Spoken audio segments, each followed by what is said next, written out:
ఈరోజైతే fish curry చేస్తున్నాను. Fish కడిగి పెట్టాము.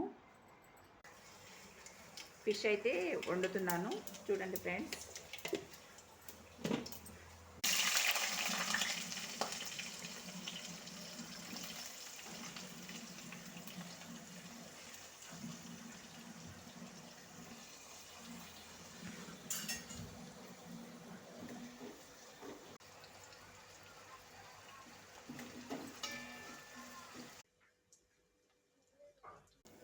ఇప్పుడైతే చారు మసులుతున్నది. అప్పుడే ఉప్పు కారము వేసి కాసేపు మసిలిన తర్వాతకి ఇప్పుడైతే చారు అయితే మసులుతున్నది. ఫిష్ వేస్తున్నాను.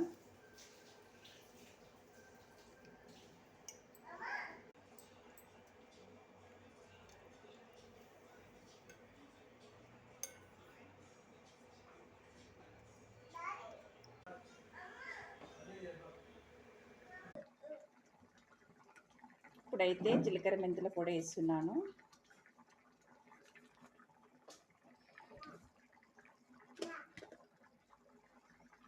ధనియాల పిండి వేస్తున్నాను. ఫిష్ కర్రీ అయితే రెడీ అయిపోయింది.